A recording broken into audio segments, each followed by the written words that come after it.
Assalamualaikum warahmatullahi wabarakatuh. Shalom, Om Swastiastu, Namo Buddhaya, salam kebajikan bagi kita semua. Perkenalkan, nama saya Rizky Saiful Bahri dengan NIM 6670230043 kelas 4E. Di sini saya akan memaparkan hasil daripada mini riset studi literatur mengenai peran DPRD terhadap respon dan juga protes nasional studi kasus pada revisi Undang-Undang Pilkada tahun 2024. Tugas ini adalah untuk memenuhi salah satu syarat ujian akhir semester dari mata kuliah Lembaga Perwakilan yang diampu oleh Ibu Santi Kartika Dewi MSI. Pada tahun 2024, seperti yang kita ketahui, banyak sekali lika-liku pilkada pada tahun tersebut, di mana pemilihan kepala daerah ataupun pilkada merupakan salah satu elemen penting dalam sistem demokrasi yang ada di Indonesia. Pilkada memberikan hak kepada rakyat untuk memilih pemimpin daerah yang akan membawa perubahan dan kemajuan bagi daerahnya itu sendiri. Sistem pilkada sudah dilaksanakan secara langsung seperti yang tertuang dalam Undang-Undang Nomor 10 Tahun 2016 tentang pilkada telah memberikan akses kepada masyarakat untuk turut serta dalam menentukan arah kebijakan di daerah. Pemilihan kepala daerah atau yang bisa kita sebut dengan pilkada merupakan salah satu elemen penting karena dalam sistem demokrasi di Indonesia, pilkada memberikan hak kepada rakyat untuk memilih pemimpin daerah yang akan membawa perubahan bagi kemajuan di daerahnya. Namun, dalam perkembangannya, terdapat beberapa dinamika ataupun kasus yang mempengaruhi penyelenggaraan adanya pilkada. Salah satunya adalah revisi Undang-Undang Pilkada yang terus menjadi pembicaraan penting pada tahun 2024, di mana pada tahun 2024 Indonesia memasuki fase penting dalam pelaksanaan pilkada yang diwarnai dengan rencana revisi terhadap Undang-Undang Pilkada itu sendiri. Nah, revisi ini tidak hanya melibatkan peran pemerintah pusat, tetapi juga melibatkan peran DPRD ataupun Dewan Perwakilan Rakyat Daerah yang memiliki kewenangan tentunya dalam mendiskusikan dan juga memberikan masukan terhadap kebijakan yang akan diambil. Proses revisi Undang-Undang Pilkada ini bertujuan untuk memperbaiki dan juga menyempurnakan sistem pilkada agar lebih efisien, transparan, dan juga adil bagi seluruh masyarakat Indonesia.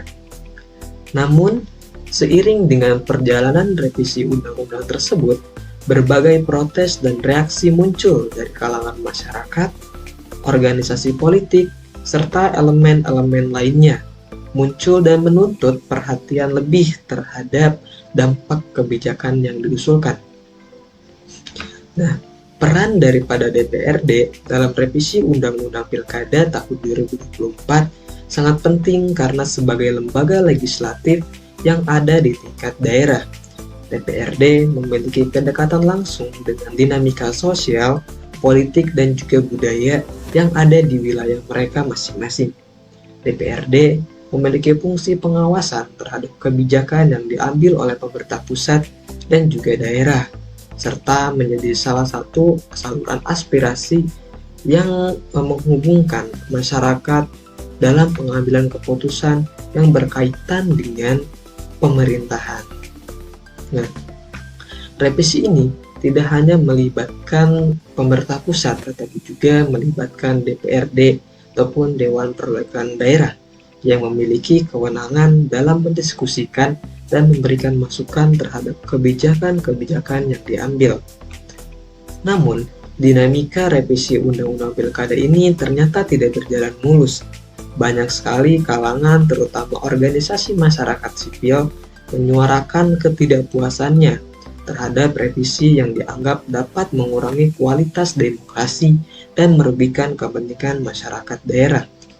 Salah satu isu utama yang memicu protes adalah pengaturan terkait sistem pemilihan kepala daerah yang dianggap mengurangi partisipasi masyarakat secara langsung, sebagian pihak menilai bahwa perubahan yang diajukan justru memperlemah kontrol rakyat terhadap pemimpin daerah dan membuka ruang bagi terjadinya politik uang, dan juga adanya intervensi dari kekuatan politik yang lebih besar. Protes nasional terhadap rencana revisi ini menunjukkan betapa pentingnya peran DPRD dalam menyaring aspirasi dan juga membawa suara rakyat dalam proses pengambilan keputusan.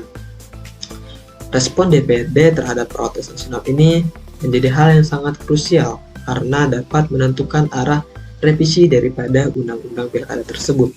Karena itu muncul pertanyaan, bagaimana peran DPRD dalam proses dinamika revisi Undang-Undang Pilkada tahun 2024, terus juga apa saja tantangan yang dihadapi DPRD dalam menyaring aspirasi masyarakat terkait revisi Undang-Undang Pilkada.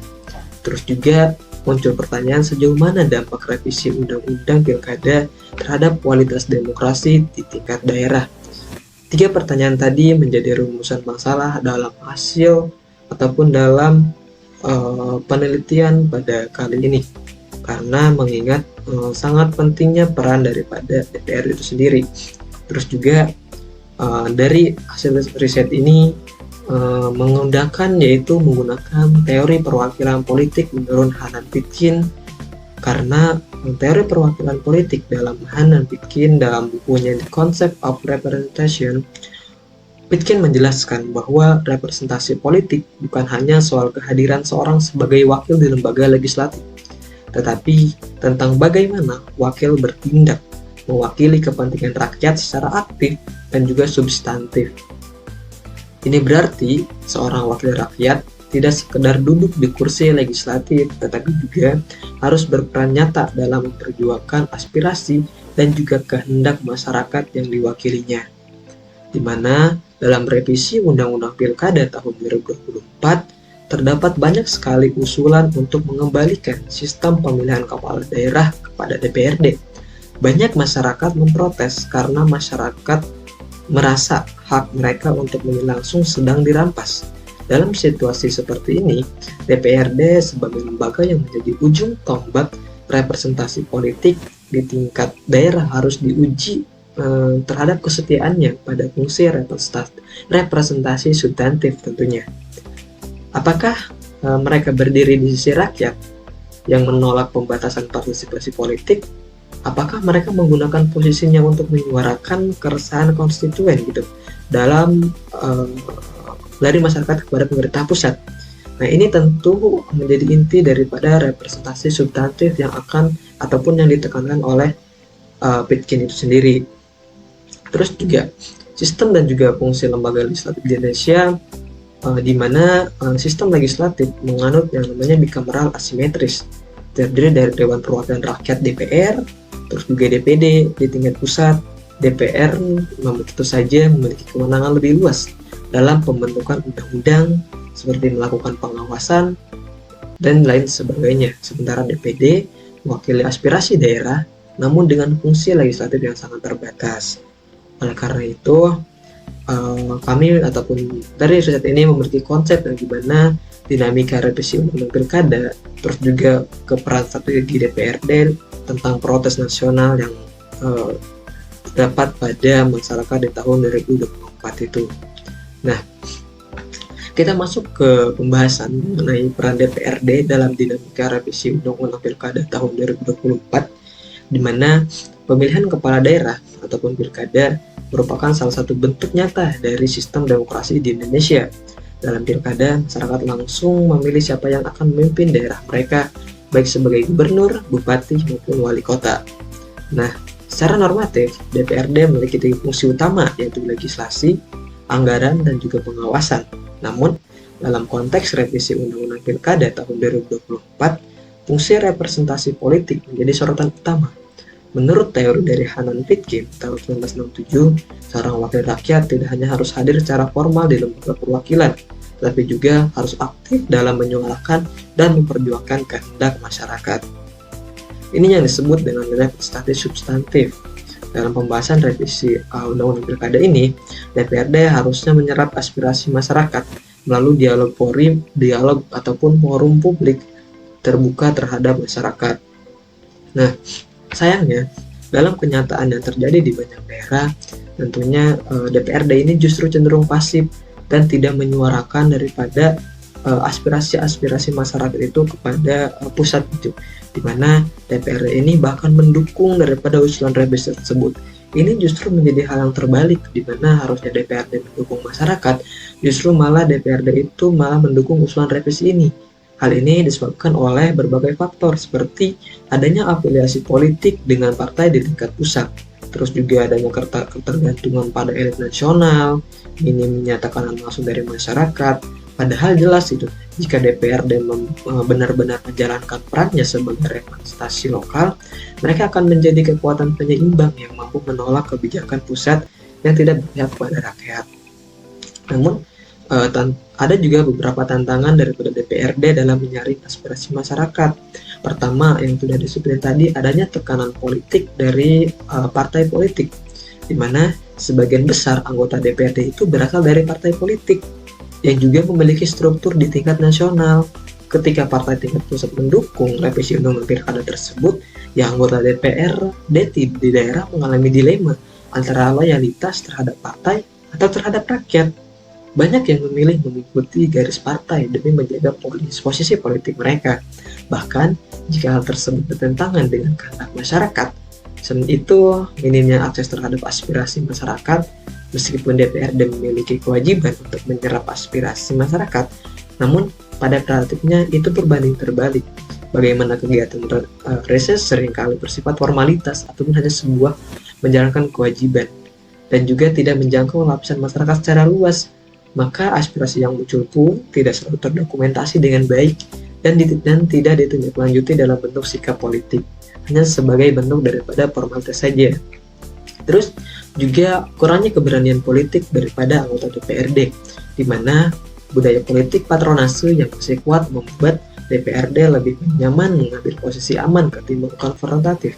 Selain itu, lamanya kapasitas atau SDM kelembagaan sebagai DPRD di daerah, terutama yang bukan berasal dari daerah maju, memiliki kapasitas kelembagaan yang lemah. Artinya apa? Artinya kemampuan analisis hukum, komunikasi politik, serta pemahaman dampak daripada revisi seringkali kurang mendalam. Akibatnya mereka tidak mampu merespon isu dengan cepat, akurat, dan juga baik tentunya. Nah, selain itu, ada poin-poin lagi, yaitu bagaimana apatismenya daripada publik terhadap DPRD. Terus juga dan lain semacamnya. Nah, setelah itu kita masuk ke dalam pembahasan mengenai respon DPRD terhadap protes nasional. Nah, akhirnya respon DPRD terhadap gelombang protes nasional yang muncul akibat rencana revisi Undang-Undang Pilkada tahun 2004 ini menunjukkan dinamika yang kompleks dan beragam di satu sisi terdapat DPRD yang menunjukkan keberpihakan jelas kepada masyarakat. Namun, di satu sisi ada juga pihak DPRD yang tidak berpihak kepada masyarakat. Mereka menyuarakan sikap rakyat kepada DPR RI melalui forum resmi, penyampaian pernyataan sikap, bahkan terlibat dalam aksi solidaritas bersama organisasi masyarakat sipil. Nah, salah satunya adalah DPRD di daerah Yogyakarta dan beberapa DPRD di wilayah Jawa Timur menjadi contoh positif di mana lembaga legislatif daerah tersebut berinisiatif untuk menyelenggarakan dialog terbuka bersama para akademisi, aktivis, dan juga kelompok masyarakat sipil. Tentunya forum-forum tersebut akan menghasilkan hasil dokumentasi resmi, berisi rekomendasi dan penolakan terhadap penghapusan pilkada langsung. Terus juga, namun kayak secara umum, respon DPRD ini terhadap protes nasional ini masih cenderung pasif dan juga kurang tegas, di mana banyak DPRD yang tidak menunjukkan sikap jelas, bahkan sebagian itu masih mendukung revisi tersebut dengan alasan efisiensi anggaran. Terus juga stabilitas politik ataupun sikap ini tuh seringkali dilatar belakangi oleh adanya kepentingan politik jangka pendek, terus juga loyalitas kepada garis partai pusat ataupun adanya ketakutan ataupun ketakutan kehilangan dukungan dalam struktur politik yang hierarkis itu. Bahkan tidak sedikit dari anggota DPRD itu menghindari pembahasan isu revisi tersebut.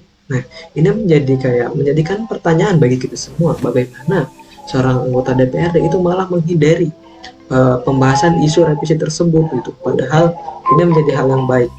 Nah, mungkin dengan adanya ketidakjelasan respon DPRD ini juga berdampak pada menurunnya kepercayaan publik terhadap respon legislatif daerah.